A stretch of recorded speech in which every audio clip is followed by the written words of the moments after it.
I am doctor neo search. சர்க்கரை நோய்க்கான உணவு முறையை பார்ப்போம். சரியா? இந்த சர்க்கரை நோய்க்கான உணவு முறை அப்படின்னு சொல்லும் பொழுதே உங்களுக்கு நிறைய குழப்பங்கள் வரும், கன்ஃபியூஷன் வரும். இதை உங்களுக்கு ரொம்ப எளிமையான முறையில் விளக்க விரும்புகிறேன். சரியா? இந்த சர்க்கரை நோய் எதனால் வருகிறது அப்படிங்கிறது உங்களுக்கு தெரியும். இருந்தாலும் ஒரு முறை உங்களுக்கு நினைவூட்ட விரும்புகிறேன். சர்க்கரை நோய் அப்படிங்கிறது இன்சுலினுடைய குறைபாட்டால் வருகிறது. உங்களுக்கு தெரியும், அந்த இன்சுலின் தான் நம்ம ரத்தத்தில் சேருகின்ற சர்க்கரையை எல்லா உறுப்புகளினுடைய செல்களுக்கும் அனுப்புறது தான் இந்த இன்சுலினுடைய வேலை. சரிங்களா? அப்போ இந்த இன்சுலின் பற்றாக்குறை ஏற்படும் போது என்ன ஆகுது? நீங்கள் சாப்பிட்ற உணவுலேருந்து வர்ற சர்க்கரை ரத்தத்தில் சேருகிறது.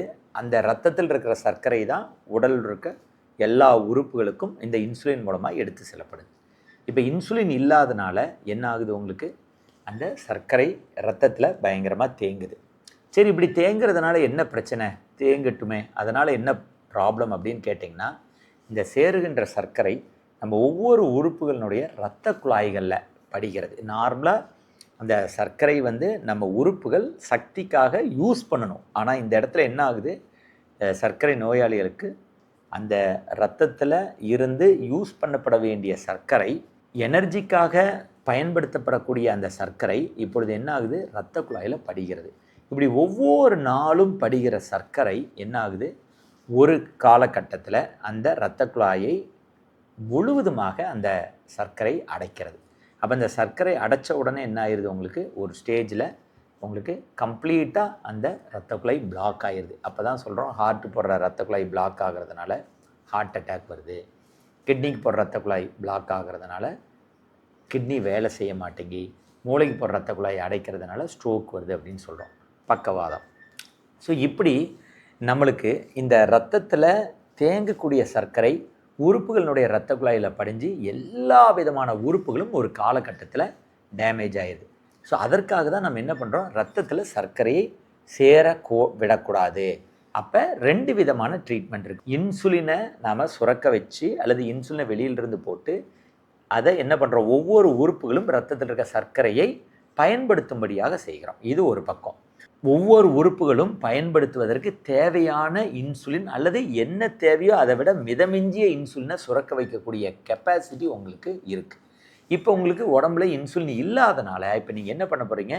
இன்சுலின் தேவைப்படக்கூடிய உணவு வகைகளை நீங்கள் தவிர்க்கணும். அதுதான் இந்த டயபெட்டிஸ்க்காக சொல்லப்படுகின்ற உணவுனுடைய தாரக மந்திரம். அப்போ இன்சுலின் தேவைப்படுகின்ற உணவுனா என்ன?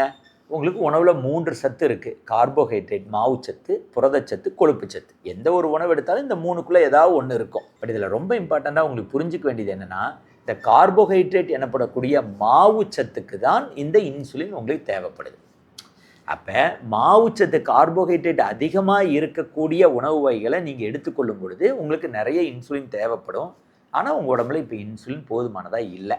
அப்போ நம்மளுடைய உணவினுடைய மிக முதன்மையான நோக்கம் என்னன்னு பார்த்தீங்கன்னா, இன்சுலின் தேவைப்படக்கூடிய அந்த மாவுச்சத்து அல்லது கார்போஹைட்ரேட் அல்லது சுகர் அதிகமாக இருக்கக்கூடிய உணவுப் பொருட்களை நீங்கள் அவாய்ட் பண்ணணும் அல்லது குறைச்சிக்கணும். அதுதான் தாரக மந்திரம். ஸோ என்டையர் ஒரு காலையில் மார்னிங்லேருந்து நைட்டு வரையும் உங்களுக்கு ஒரு டயட்டை நாங்கள் சொல்கிறோன்னா, அதில் எங்களுடைய டயட்டினுடைய முதன்மையான நோக்கம் எதெல்லாம் கார்போஹைட்ரேட் மாவுச்சத்தை கட் பண்ண முடியுமோ அதையெல்லாம் கட் பண்ணி அந்த மாதிரி ஒரு டயட்டை சொல்லுவோம்.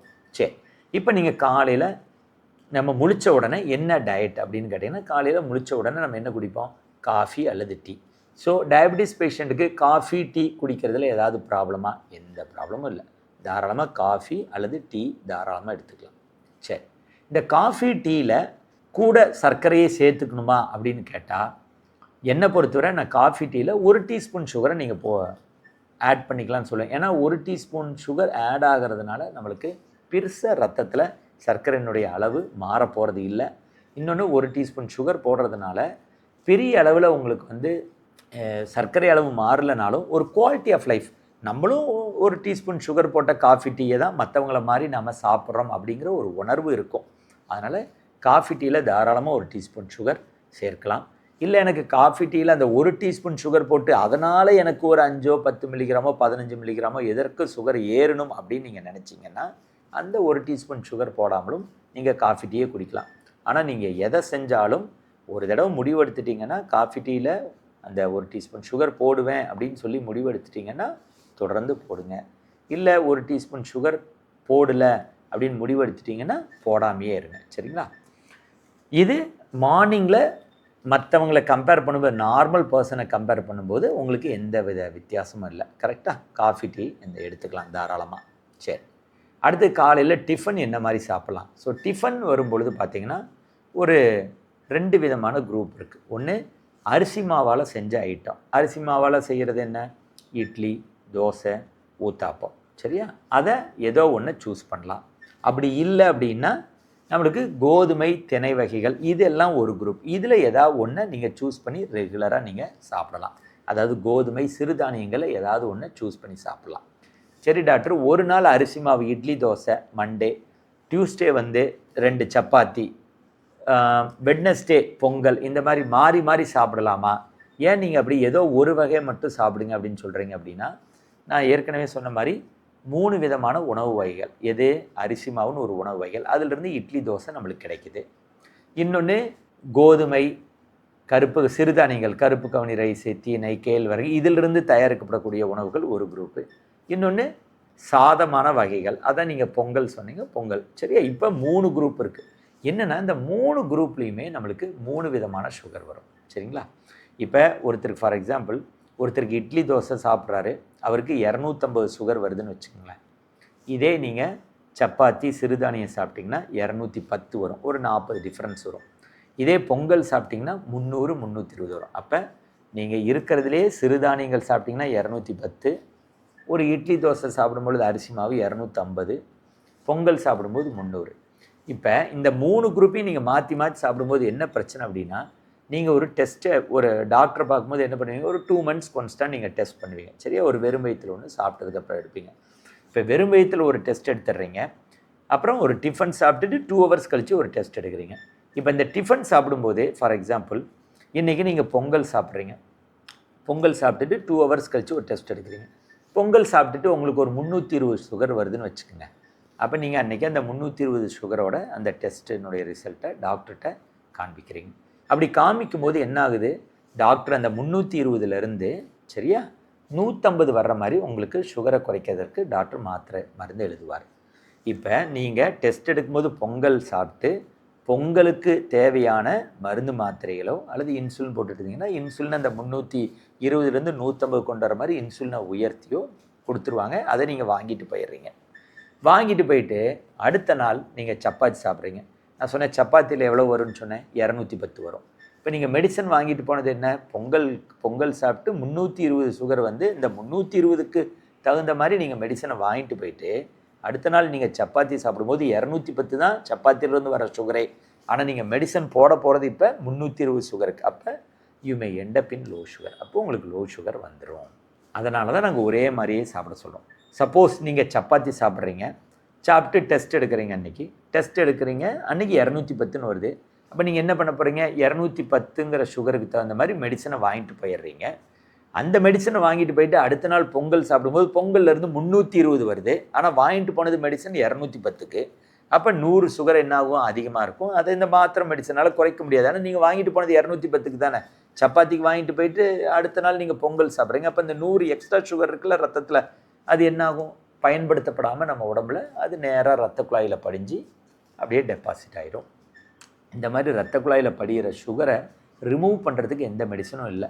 இப்போ நேற்று சுகர் படிஞ்சிருச்ச டாக்டர் இன்றைக்கி ஏதாவது மெடிசன் கொடுங்கன்னா, இன்றைக்கி ரத்தத்தில் இருக்கிற சுகரை குறைக்க முடியுமே ஒழிய நேற்று அதுக்கப்புறம் ஒரு முன்னாடி 10 நாளோ இல்லை கடந்த 6 மாதமோ சுகர் படிஞ்சுக்கிட்டே இருந்திருக்கும்.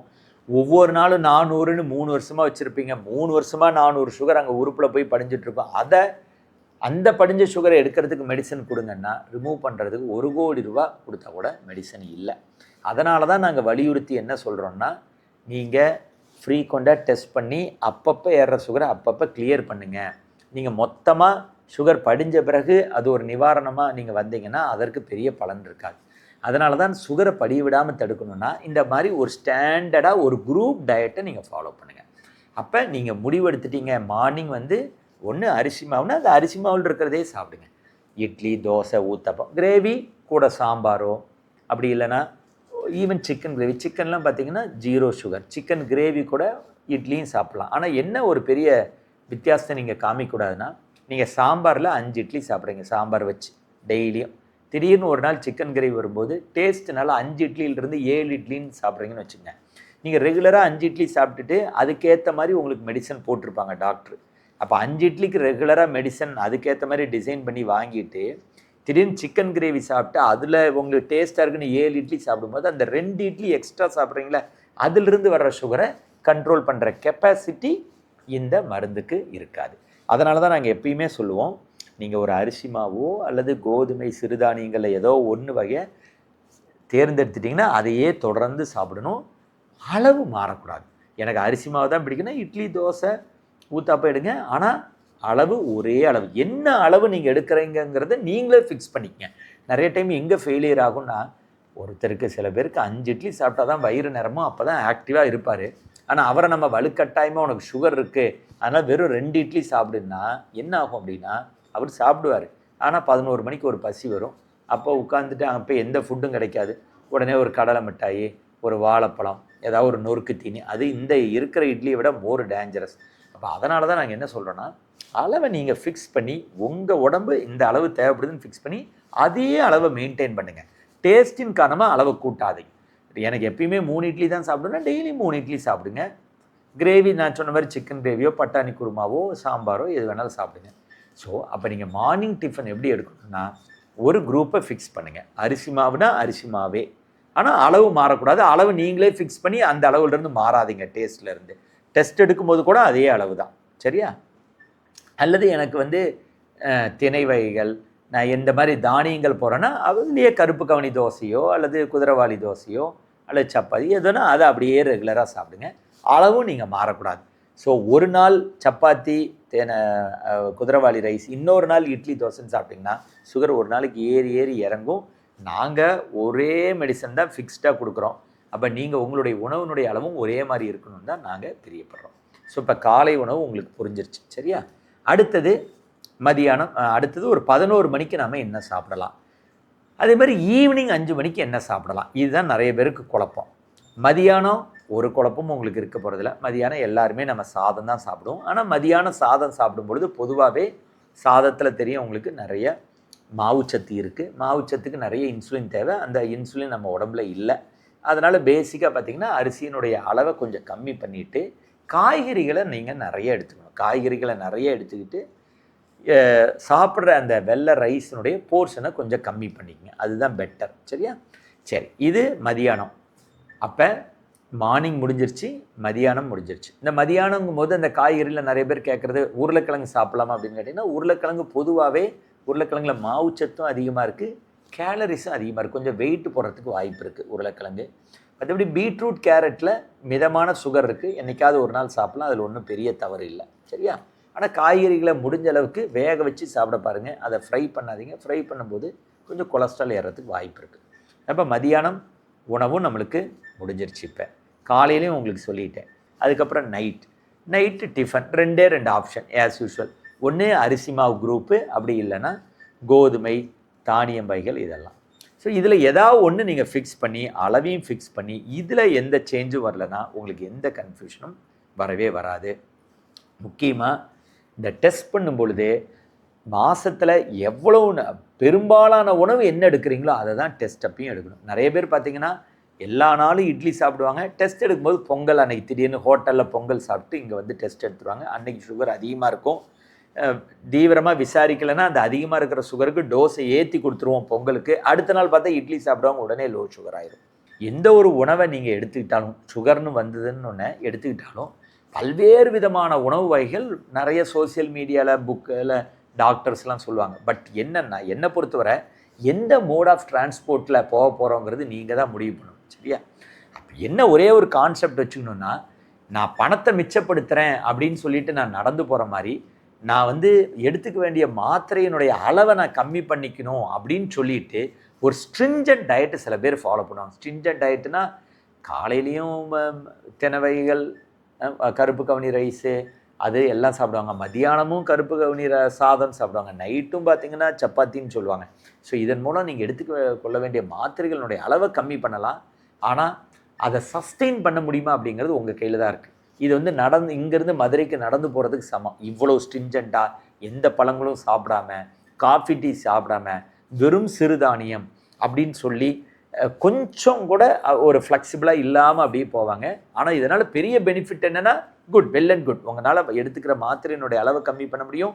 இந்த சிறுதானியங்கள், இந்த உணவு வகைகள் நிறைய சத்து இருக்குது. ஆனால் தொடர்ச்சியாக நீங்கள் தாக்கு பிடிக்க முடியுமாங்கிறதான் கேள்வி. இன்னொன்று வந்து என்ன, ஃப்ளைட். ஒன்று நம்ம பார்த்துட்டோம், ரொம்ப கடினமான உணவு ஒரு வகை பார்த்துட்டோம். இன்னொன்று ஒரு லாவிஷாக ஒரு உணவு வகை பார்த்தீங்கன்னா, காலையில் பொங்கல் பூரின்னு சாப்பிட்றது, மதியானம் சாப்பாடு, நைட்டும் சாதம், இப்படி எல்லாம் அப்படியே லாவிஷாக சாப்பிடுவாங்க.